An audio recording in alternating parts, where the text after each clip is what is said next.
The grand hall of the Galactic Council fell silent as Ambassador Chen walked to the center platform. Her steps echoed across the vast chamber. Around her, representatives from over 200 alien species watched.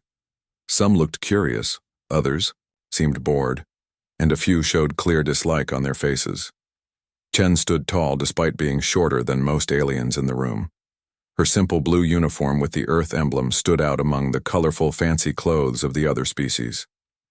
Her black hair was tied back neatly, and her eyes showed no fear, only determination.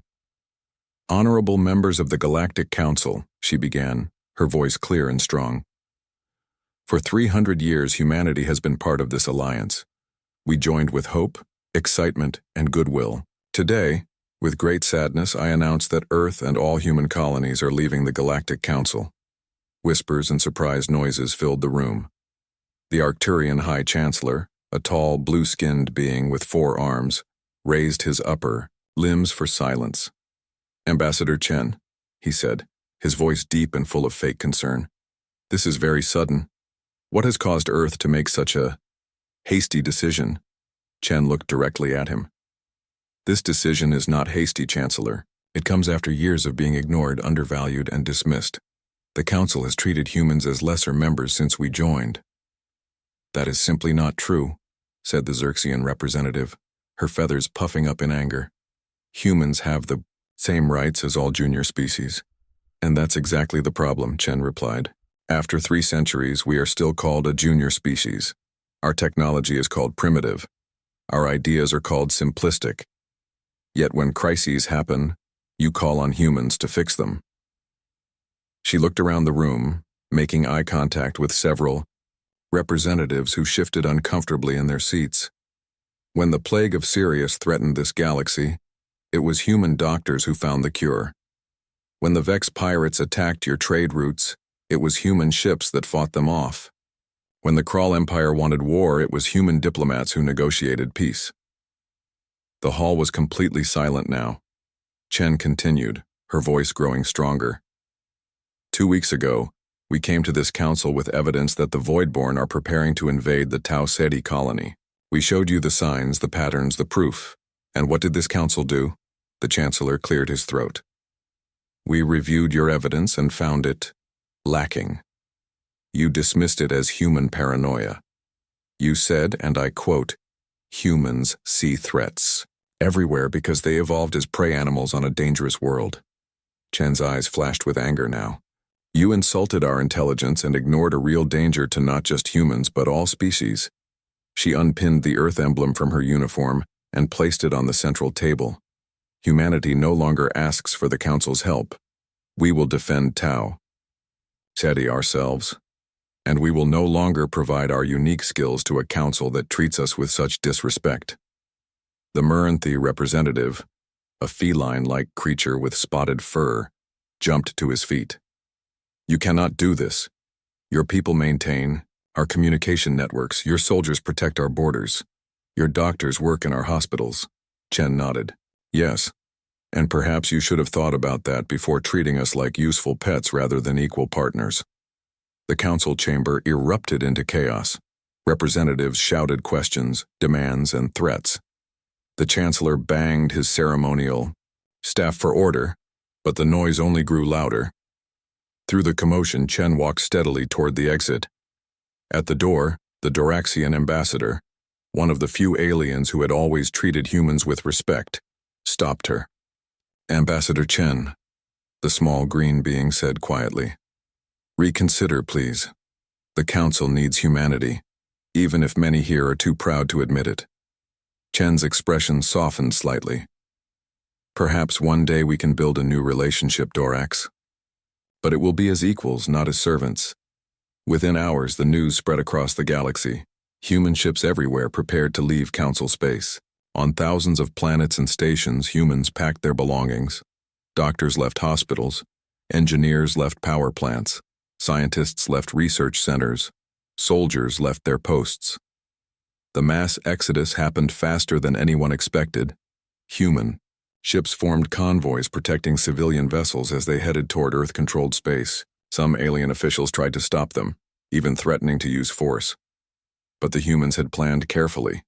They were gone before any real opposition could form.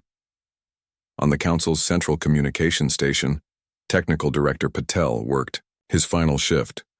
For 20 years he had maintained the vast network that kept the galaxy connected. As he prepared to leave, his alien assistant watched with worry. "Who will manage the system when you're gone?" she asked. Patel handed her a datapad. "These instructions will help. The system should run itself for about 3 months. After that," he shrugged, "the Council will need to figure it out." In the Tau Ceti colony, General Rivera watched as human military ships arrived to reinforce the planet's defenses. The colonists cheered as the vessels moved into position. No Council ships were coming to help, but humanity would protect its own. "Status report," Rivera said to her second-in-command. "All civilian ships have evacuated the outer settlements," he replied. "Defense grid is at 80% capacity and rising. The early warning system is fully operational." Rivera nodded. "And the Voidborn?" "Our sensors detect movement at the edge of the system, just as we predicted. They'll be here within a week." The general looked out at the stars. "The Council will realize we were right, but by then, it will be too late for them to claim any credit for saving this colony." Back on Earth, President Okafor addressed the United Nations. The chamber was filled with representatives from every human nation and colony. "Today marks a new chapter for humanity," he said. "For 3 centuries we tried to be good galactic citizens. We followed the Council's rules. We offered our unique skills and perspectives. We hoped to learn from older species." He paused, looking around the room. "But we have learned something important. The galaxy is not ready for what humanity offers. Our adaptability, our creativity, our willingness to take risks. These qualities make the older species uncomfortable. They want stability, not innovation. They want to follow ancient traditions, not explore new possibilities." Applause filled the chamber as he continued. "So we will make our own path. We will form the Terran Confederation, open to humans and any other species who value freedom and innovation. We will defend ourselves against the Voidborn and any other threats, and we will show the galaxy what humans can accomplish when we are free to be ourselves." In the Council chamber, now empty, of humans, the alien representatives argued through the night. The first reports were already coming in. Communication delays, security breaches, diplomatic incidents. The Chancellor looked at the Earth emblem still sitting on the central table. "They'll be back," he said, more to himself than anyone else. "They need us more than we need them." But already deep in his 4 hearts he felt the first stirrings of doubt. 6 months after humanity's departure, the first major cracks in the Galactic Council's systems began to show. In the Grand Council chamber, emergency meetings had become a daily event. "The Merenthi trade routes have reported another 3 attacks this week," announced the feline representative, his tail lashing with agitation. "Without the human security forces, pirates now control nearly half of our shipping lanes." The Arcturian Chancellor rubbed his temples with his lower set of arms. "Have we not assigned Council defense vessels to those routes?" "We have," replied the Merenthi. "But our ships are designed for large-scale warfare, not the quick adaptive responses needed for pirate raids." The humans specialized in those tactics.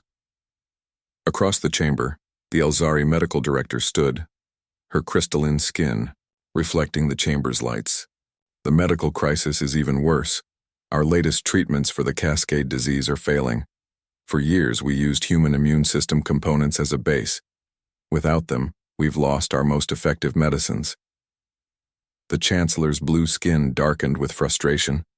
"Surely our scientists can find alternatives." "We're trying," the Elzari said. "But human biology is unique. They evolved with immune responses unlike any other species. We never bothered to fully understand how they worked. We just used them." The chamber doors burst open as a messenger rushed in. The young Xerxian's feathers were disheveled, a sign of extreme distress in her species. "News from the Perseus Arm," she gasped. "The Kral and Vexari fleets have engaged in open combat near the Sentinel worlds. 3 planets report heavy bombardment." Silence fell over the chamber. The Perseus Arm had been peaceful for over a century. thanks largely to human diplomats who had served as mediators between the historically hostile species. The Doraxian ambassador, normally quiet in council meetings, stood up. His small green form trembled not with fear, but with anger. "I warned you all," he said, his voice carrying despite its softness. "When Ambassador Chen left, I told you we would regret treating humans as we did. They were irritating, unpredictable, and sometimes crude, but they could talk anyone down from war." "That's hardly fair," the Chancellor protested. "The humans chose to leave. They abandoned their responsibilities." "Responsibilities?" The Doraxian laughed bitterly. "We treated them as servants, not partners. We used their skills while mocking their culture. We took what they offered without giving respect in return." Halfway across the galaxy, on a formerly minor space station now serving as a diplomatic hub, the newly formed Terran Confederation was holding its first open summit. Unlike the hierarchical council chamber, the human meeting room was arranged in a circle, with each representative seated at the same height. Ambassador Chen, now serving as foreign minister, addressed the gathered delegates. Besides humans, the room contained representatives from 20 other species, all former junior members of the council, or species the council had deemed too primitive for full recognition. "The Terran Confederation welcomes you all as equals," Chen said. "Our alliance is built on mutual respect and cooperation. We don't care how old your civilization is or how advanced your technology. We care about working together for our common good." A reptilian Krell, his scaled skin gleaming under the lights, spoke next. "For centuries, the council called my people violent and unpredictable. They restricted our territories and limited our fleet. Within 3 months of alliance with humans, we have established 5 new joint colonies and developed shield technology that surpasses council standards." Murmurs of agreement rippled through the room. A representative of the crystalline Lithorians rose next, her faceted body catching the light.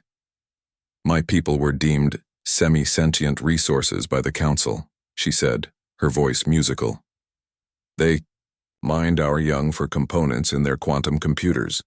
Humans were the first to recognize us as thinking beings and help us establish our independence. In Earth's orbital shipyards, General Rivera supervised the construction of humanity's new defense fleet. The ships looked different from traditional council vessels, less elegant perhaps, but more functional.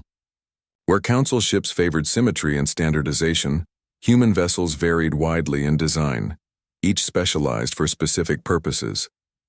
"How are the new adaptive shield systems performing?" Rivera asked the chief engineer. "Better than expected," he replied, showing her the test results on a tablet. "Without having to follow council design protocols, we've improved efficiency by 340%. And the Krell have provided some fascinating insights on regenerative hull materials." Rivera nodded, watching as a new cruiser moved out of its construction bay. "And the special projects?" The engineer lowered his voice. "The void-borne countermeasures are in final testing. If they attack Tau Ceti as predicted, we'll be ready."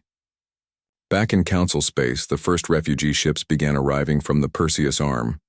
The council's relief systems, designed for small-scale disasters, quickly became overwhelmed.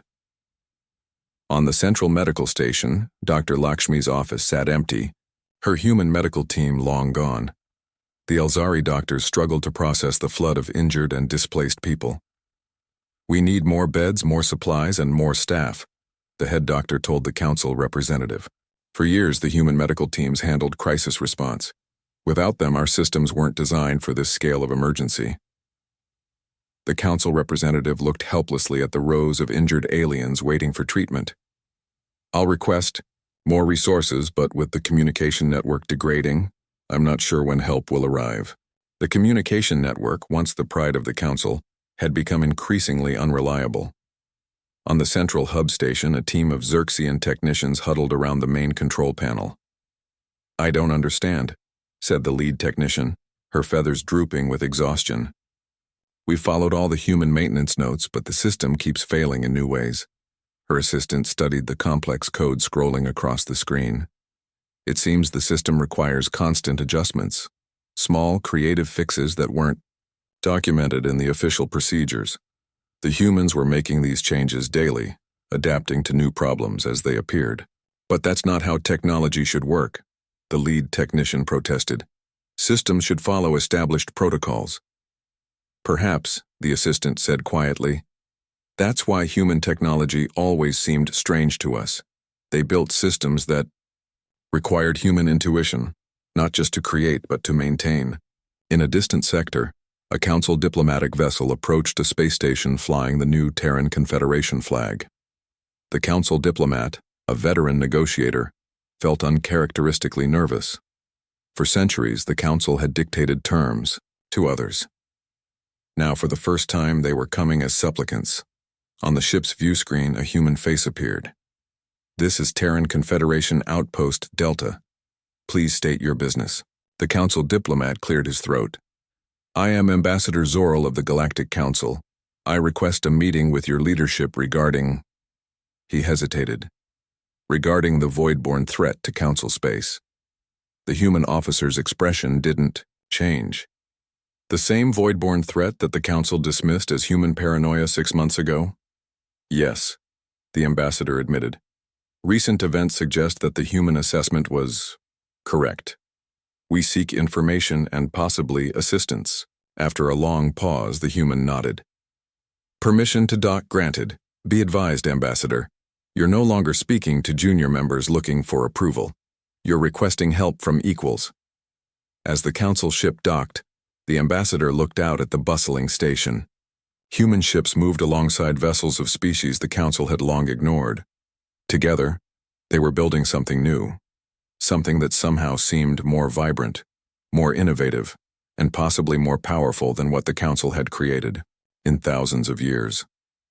For the first time, he wondered if the chaos following humanity's departure might lead not to the collapse of galactic civilization, but to its rebirth. The first attack came without warning. At the edge of council space, 3 monitoring stations went silent within hours of each other. Investigation ships found only debris floating in empty space. Whatever had destroyed the stations had left, no survivors. 2 days later, an entire colony on Proxima 6 vanished. 50,000 settlers, gone. The only clue was a strange energy signature that council scientists couldn't identify. In the emergency council chamber, panic was spreading. The holographic displays showed a dark wave moving through their territory, consuming everything in its path. It's exactly as the humans predicted, whispered the Doraxian ambassador. The Voidborn have come. The Arcturian chancellor stared at the display, his blue skin pale with shock. What exactly are these Voidborn? A science officer stepped forward. Based on the limited data we have, they appear to be sentient energy clouds, particles in a quantum state we've never encountered before. They consume all forms of energy and break down matter at the molecular level. Can we communicate with them? Asked a representative. We've tried. They don't respond to any known communication methods. And our weapons? The military commander shook her head. Conventional weapons pass through them. Energy weapons seem to make them stronger. We've lost 8 battleships already. The chancellor looked around the room. Then what can we do? No one answered. For the first time in thousands of years, the mighty Galactic Council found itself facing an enemy it couldn't understand, couldn't talk to, and couldn't fight. We need the humans, the Doraxian ambassador said finally. They predicted this. They must have been preparing. The chancellor closed his eyes briefly. Prepare a diplomatic mission to Earth immediately. 3 days later, the council delegation arrived at the edge of Terran Confederation space.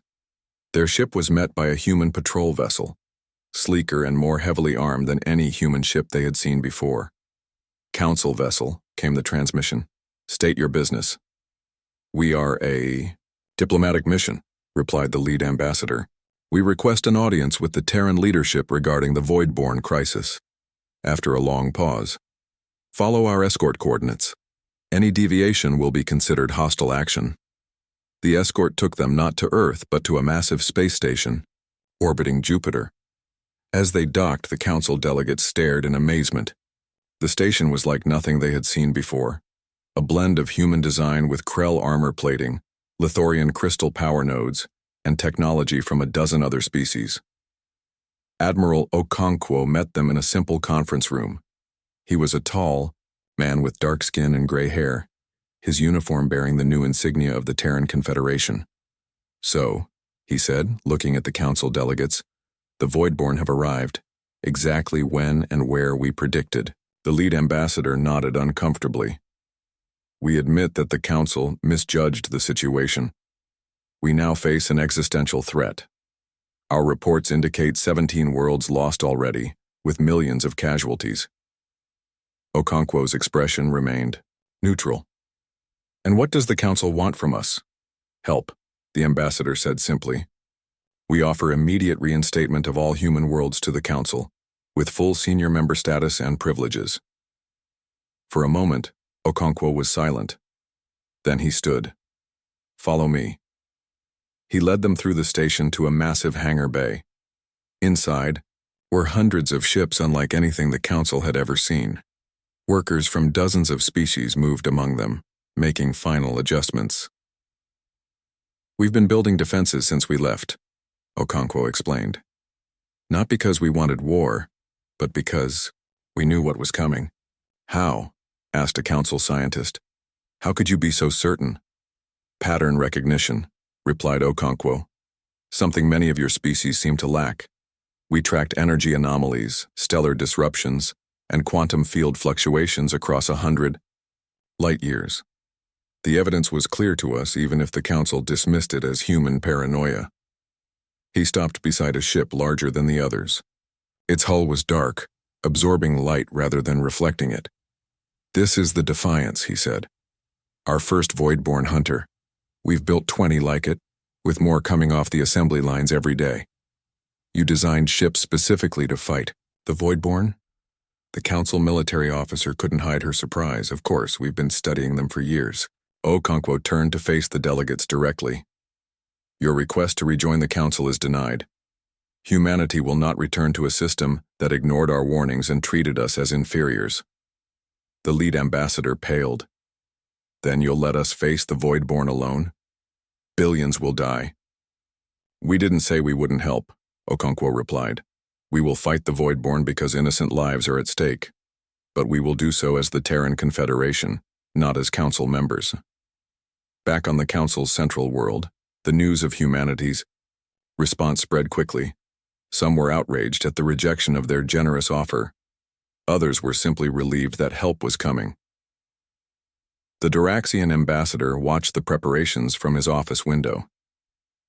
"Did you know," he said to his assistant, "that humans were developing anti-Voidborn technology even before they left the council? While they were still members? How is that possible?" "They did it in secret using research stations in areas the council rarely monitored. They knew their warnings would be ignored, so they prepared anyway." He shook his head in admiration. "A most remarkable species." The first battle against the Voidborn took place near the Epsilon Eridani system. Council ships held defensive positions, while the human fleet, supported by Krell and Lithorian vessels, engaged directly. From the EE command ship, General Rivera directed the attack. "Deploy Phase 1 disruptors," she ordered. The human ships released small drones that surrounded the dark energy clouds of the Voidborn. The drones emitted a specific quantum frequency that seemed to confuse the entities, making them withdraw, rather than advance. "Phase 2, Rivera commanded. Larger ships moved in, firing not conventional weapons, but specialized devices that created contained fields of energy, like traps for the Voidborn. The entities drawn to the energy found themselves contained in ways they couldn't escape. On the Council command ship, officers watched in astonishment. "They're not trying to destroy them," one said. "They're containing them." Rivera's voice came over the communication channel. "Destruction is always the Council's first response. We've found a better way. These entities can be redirected and contained. We don't need to commit genocide to protect ourselves." Over the next weeks, the pattern repeated across a dozen systems. Human ships, working with their Confederation allies, pushed back the Voidborn advance. They didn't destroy the entities. but contained and redirected them away from populated areas. In his office on Earth, President Okafor received updates from the front lines. The casualty reports were low, far lower than anyone had expected. The containment strategy was working. His aide entered with news from the diplomatic corps. "The Council wants to discuss a formal alliance, sir. Not membership, but a mutual defense treaty." Okafor considered this. "Tell them we're open to talks once the immediate crisis is controlled." "Do you think they've learned their lesson, sir?" Okafor looked out his window at the busy spaceport where ships from dozens of species now docked freely. "Perhaps, but even if they haven't, humanity has. We know now that we don't need the Council's approval to make a difference in this galaxy." On the front lines, a human scientist worked side by side with a Council researcher, studying a contained, void-born entity.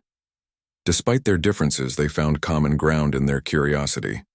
Perhaps in this cooperation born of necessity, the seeds of a better future were being planted, one where humanity and the Council might eventually meet as equals, each respecting the other's unique strengths. As night fell on Earth, Admiral Okonkwo stood on the observation deck of the Jupiter station, watching the shipyards work at full capacity. A message from General Rivera appeared on his tablet. "Containment successful in Sector 7, moving to Sector 8 tomorrow." He smiled slightly. The path ahead would not be easy, but humanity had found its place in the galaxy, not as the Council's servants, but as innovators, protectors, and pioneers. 1 month into the Voidborn conflict, the Galactic Council called an emergency session. Representatives from all member species gathered in the Grand Chamber, tension filling the air. The central display showed the current battle lines. The Voidborn advance had been slowed but not stopped. The Arcturian Chancellor stood to address the assembly.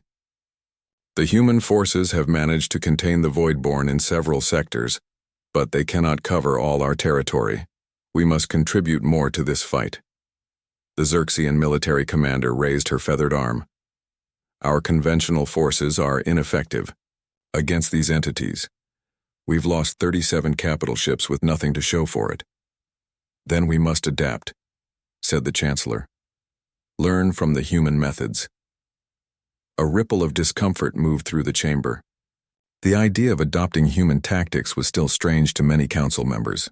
The doors to the chamber opened, and Ambassador Chen entered. The room fell silent as she walked to the central platform, the same spot where 6 months earlier she had announced humanity's departure. "The Terran Confederation appreciates the Council's cooperation thus far," she began. "But to effectively combat the Voidborn, we need to coordinate our efforts more closely." "What do you propose?" asked the Chancellor. "A joint command structure," Chen replied, "and the permission to bring our allies into Council space." "Your allies?" The Chancellor frowned. "You mean the other species that left with you?" "No," said Chen. "I mean the species you never invited to join in the first place." The chamber erupted in confused murmurs. Chen activated a holographic display showing ships unlike any the Council had seen before. Some appeared to be living creatures rather than constructed vessels. Others defied conventional physics, shifting between different states of matter. "Let me introduce you to some old friends of humanity," Chen said with a small smile. The first ships arrived the next day. Massive vessels that looked like sea creatures, undulating through space. The reptilian Krell led the way, their battleships adorned with ceremonial markings that told the story of their people. A Krell commander named Saketh transported to the Council station. His scaled body towered over even the tallest Council members, his yellow eyes fixed on the Chancellor. "The Council called my people savages," he hissed, "too violent for civilized space. Yet now we fight to save your worlds." The Chancellor bowed his head.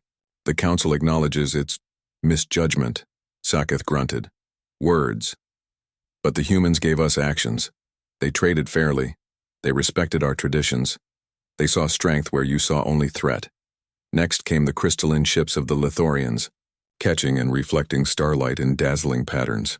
Their leader, a being named Prisma, seemed to be made of living diamond. Her thoughts communicated through patterns of light.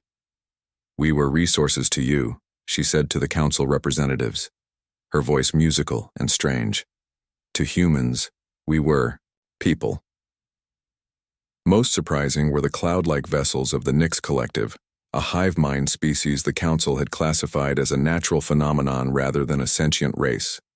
Their ships had no fixed shape, changing form as needed.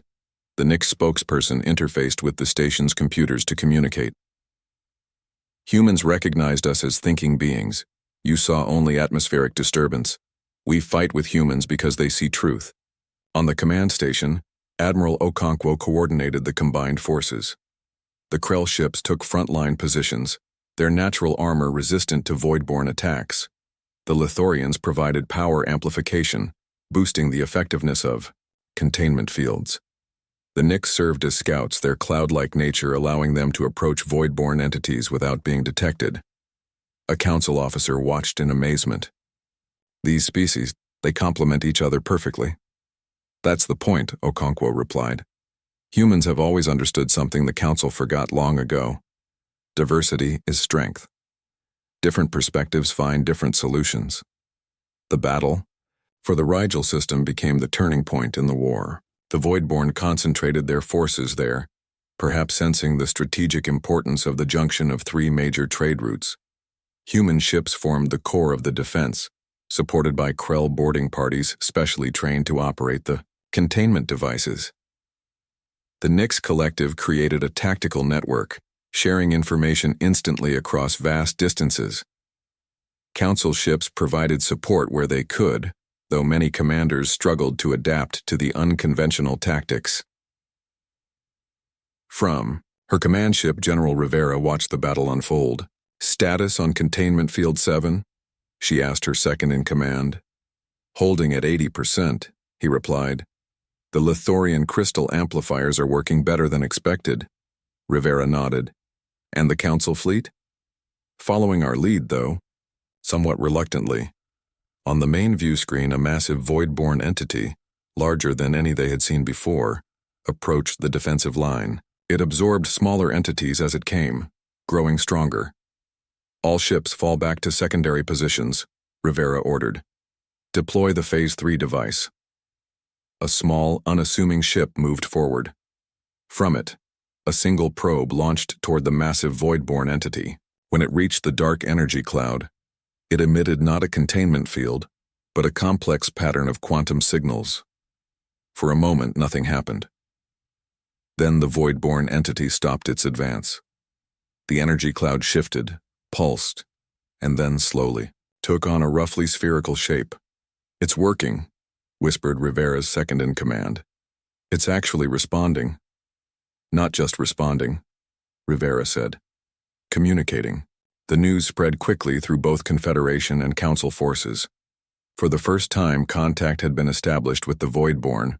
The entity had responded to a complex mathematical sequence designed by human scientists working with the Nyx Collective.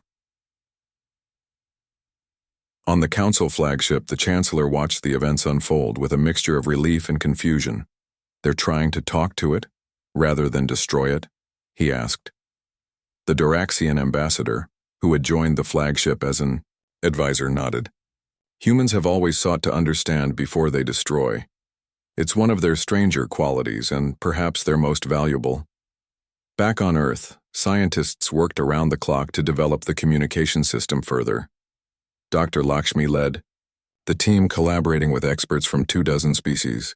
The Voidborn aren't attacking out of malice, she explained to President Okafor during a briefing. They're refugees. They're fleeing something even more terrifying from beyond the galaxy's edge. Refugees? Okafor looked surprised. Not invaders? They consume energy because they're starving. Lakshmi continued. They destroy because they don't understand solid matter. We don't need to annihilate them. We need to communicate and redirect them. The news reached the council chamber, where many representatives reacted with disbelief. Negotiate with energy clouds? The Xerxian military commander scoffed. This is typical human sentimentality. But in the Tau Ceti system, the very colony, the council had refused to protect. Humanity demonstrated their theory.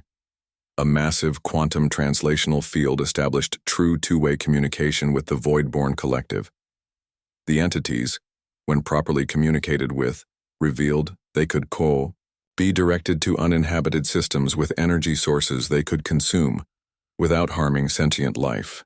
They had never understood that the worlds they were destroying contained thinking beings. Their perception of reality was simply too different. As word of this breakthrough spread, attitudes throughout the galaxy began to shift.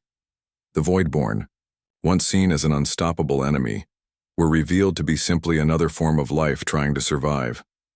The Council's call for total war against them suddenly seemed not just unnecessary, but morally wrong. In a quiet moment between strategy sessions, Ambassador Chen found Admiral Okonkwo on the observation deck of his command ship. "The Council is reconsidering their position," she told him.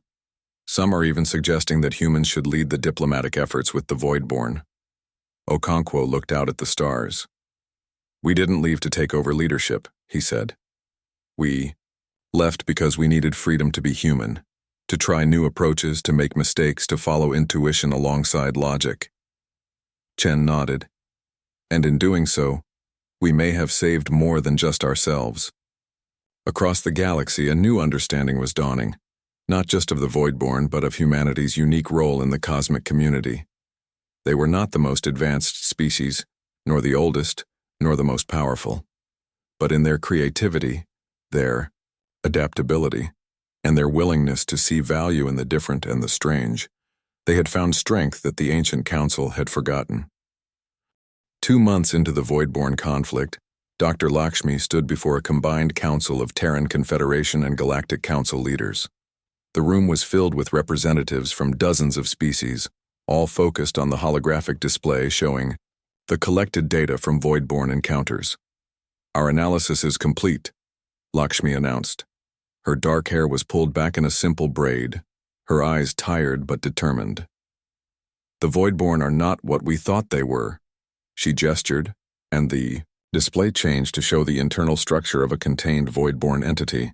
"They are not simply energy beings. They are a complex quantum network, essentially a civilization in a form we barely comprehend." The Arcturian Chancellor leaned forward. "But they've destroyed dozens of worlds." "Yes," Lakshmi nodded. "Because they can't perceive solid matter the way we do. Their natural state exists partially in other dimensions. To them, our worlds are just energy sources." She changed the display again, showing the results of the communication attempts. "When we established quantum-level contact, we discovered something extraordinary. The Voidborn are refugees, fleeing something even more terrifying from beyond, the galaxy's edge." Murmurs filled the room. The Xerxian military commander stood. "What could frighten creatures that can consume entire planets?" "They call them the Devourers," Lakshmi explained. "Entities that feed on quantum structures like the Voidborn themselves. They've been fleeing across intergalactic space for thousands of years." President Okafor, who had been listening quietly, spoke up.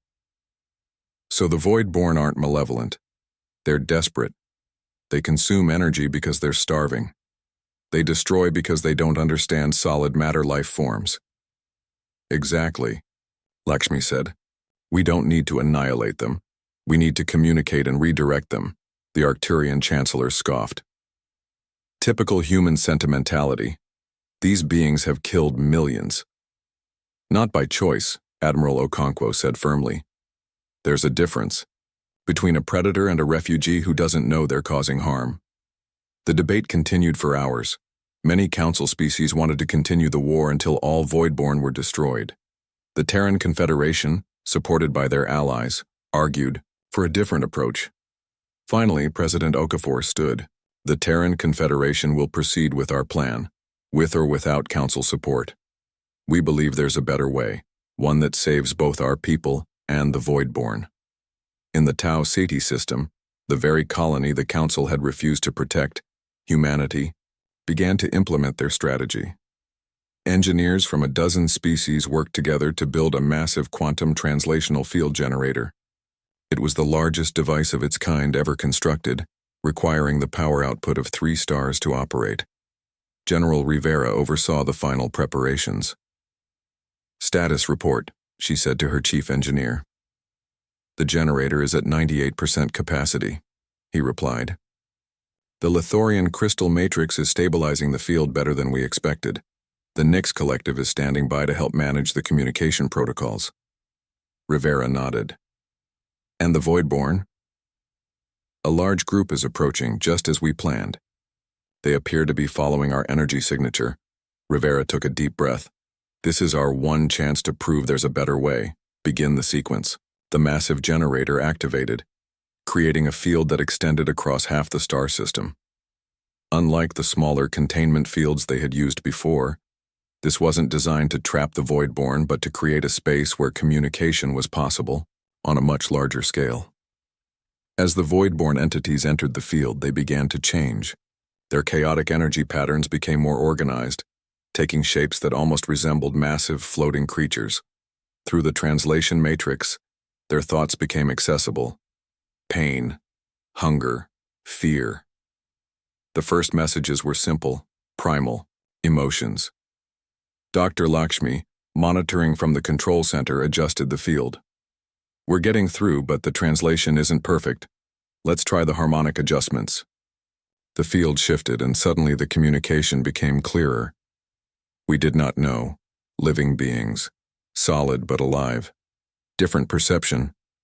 For the first time, true contact was established with the Voidborn Collective. The entities, when properly communicated with, revealed more about themselves and their journey. They had fled across multiple galaxies, always one step ahead of the Devourers. They had never encountered solid matter life forms like those in the Milky Way before. Most importantly, they revealed they could be directed to uninhabited systems with energy sources they could consume without harming sentient life. Several ancient stars nearing the end of their life cycle would provide perfect feeding grounds for the energy-hungry beings. On the Council's central world, news of the breakthrough was met with disbelief. They're negotiating with the Voidborn? The Xerxian commander shook her head. It will never work. The Duraxian ambassador, who had always been more sympathetic to humans, disagreed. You still don't understand the most remarkable thing about humans. They don't accept limitations. Where we see impossibility, they see a challenge. A junior officer rushed into the chamber. News from Tau Ceti. The communication was successful. The Voidborn are changing course, moving away from populated systems toward the designated feeding grounds. The room fell silent. The Chancellor looked at the strategic display, watching as the dark wave that had threatened their civilization began to redirect its flow. Impossible, whispered someone. No, said the Duraxian. Human. At the edge of the galaxy, Admiral Okonkwo's flagship monitored the Voidborn migration. Hundreds of energy beings, now peaceful, moved toward the ancient stars that would serve as their new home. The Council is requesting a full report, his communications officer said. They want to know how we did it. Okonkwo smiled slightly. Tell them it wasn't just us. It was the combined knowledge of the Confederation, human creativity, Nix perception, Lithorian energy manipulation, and a dozen other contributions. On Earth, celebrations were muted, but heartfelt. In the presidential office, Okafor met with Ambassador Chen. The Council has proposed a new treaty, Chen reported. Not membership, but a formal alliance of equals.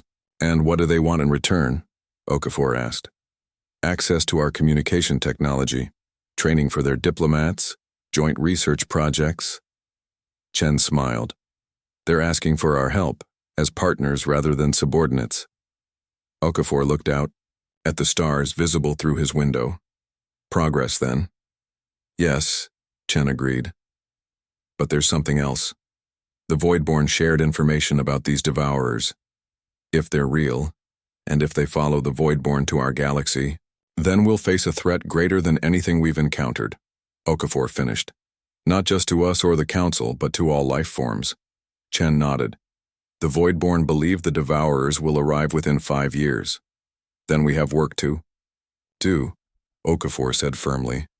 Contact the Council. Tell them we accept their alliance offer with one condition. We prepare together for what's coming. That evening, as news of the peace with the Voidborn spread across human space, Dr. Lakshmi studied the data from the communication sessions. The Voidborn had shared images of the Devourers, entities so strange that human minds could barely comprehend them. Beings that existed in multiple dimensions simultaneously, feeding on the very fabric of reality. A challenge greater than any humanity had faced. But as she looked at the combined fleet of human, council, and allied ships working together in perfect coordination, she felt something unexpected. Hope. 6 months ago, humanity had departed the Galactic Council, and chaos had followed. But from that chaos had emerged something new. A galaxy where different species worked together as equals, where diverse perspectives were valued, where creativity and adaptation were recognized as strengths. Perhaps, Lakshmi thought, this chaos had been exactly what the galaxy needed to prepare for the greater challenge ahead. 5 years had passed since the peaceful resolution of the Voidborn crisis. The galaxy had changed in ways few could have imagined when Ambassador Chen first unpinned the Earth emblem from her uniform. On a newly constructed space station orbiting a neutral star system, representatives from over 500 species gathered for the inaugural session of the Galactic Congress. Unlike the old council chamber with its hierarchical design, this hall was circular, with all seats at the same level. President Okafor, now in his final year of office, walked to the central podium. Although human, he had been chosen by representatives of all species to open this historic session. Friends, allies, and fellow travelers among the stars, he began. Today marks the beginning of a new chapter in our shared history. The old Galactic Council served its purpose for thousands of years, but its time has passed. In its place, we established the Galactic Congress, where all species have equal voice and equal rights. The chamber, filled with beings of every imaginable form, buzzed with approval. Crystalline Lithorians shimmered next to scaled Krell warriors. Cloud-like, Nyx entities floated above their designated areas. Even a delegation of Voidborn contained in special energy fields that allowed them to maintain their natural form, occupied a section of the hall. The path to this day was not easy, Okafor continued. It began in conflict and misunderstanding. When humans departed the Galactic Council, chaos followed. But from that chaos came growth. Sometimes systems must be broken before they can be rebuilt better than before. In the front row, the Arcturian Chancellor, now serving as a regular delegate rather than a supreme leader, nodded thoughtfully. Beside him sat Ambassador Chen, recently appointed as Earth's representative to the Congress. The crisis we faced with the Voidborn taught us an important lesson, Okafor said. Different perspectives are not obstacles to overcome. They are strengths to be valued. The humans saw patterns where others saw randomness. The Krell saw honor, where others saw savagery. The Lithorian saw harmony where others saw noise. The Nyx saw connections where others saw void. Together, we found solutions none could have discovered alone. He gestured to a large display showing the construction of massive defensive structures at the edge of the galaxy. And now, as we prepare for the arrival of the Devourers, we apply this lesson again. Every species, from the oldest to the youngest, contributes their unique knowledge and abilities. The defense system was truly a galaxy-wide effort. Humans had designed the early warning network. Krell engineers had constructed the physical barriers. Lithorian crystals powered the energy shields. Nyx collective minds coordinated the response. Plans. Even the Voidborn contributed, using their unique perception to monitor dimensional spaces no other species could observe. After the formal opening ceremonies, Ambassador Chen found herself in a quiet corner with the Duraxian representative, who had become a close friend over the years. "Did you ever imagine this outcome when you left the council?" the small green being asked. Chen smiled. "Never. We only wanted to be treated with respect. We had no plan to transform galactic civilization." "Yet that is exactly what happened," the Duraxian said. "The humans left, and in doing so showed everyone that the old ways were not the only ways." Across the station in a large laboratory, Dr. Lakshmi worked alongside scientists from dozens of species. The data from the dimensional scanners showed disturbing patterns. The Devourers were approaching faster than predicted. "The quantum disturbances are increasing," a Nyx researcher communicated. We estimate first contact within 3 months. Lakshmi nodded, studying the displays. Are the defense platforms ready? Phase 1 is operational, replied a Krell engineer. Phase 2 will be complete within 2 weeks. And the communication attempt? A void-born representative using a translation device to interact with solid matter beings, pulsed with blue light. We have prepared the quantum signals, but devourers may not respond as we did. They are predators, not refugees. Lakshmi sighed. We still have to try. Understanding before destruction, that's the principle we agreed on. In a training facility nearby, Admiral Okonkwo, now gray-haired but still commanding, watched as mixed crews ran battle simulations. Human officers worked alongside Krell warriors, Lithorian energy specialists, and members of dozens of other species. What once would have seemed impossible, so many different beings working in perfect coordination, now seemed natural. A young human lieutenant approached him. Admiral, the new fleet is ready for your inspection. Okonkwo followed her to an observation deck overlooking a massive shipyard. The vessels under construction there represented the pinnacle of combined galactic technology.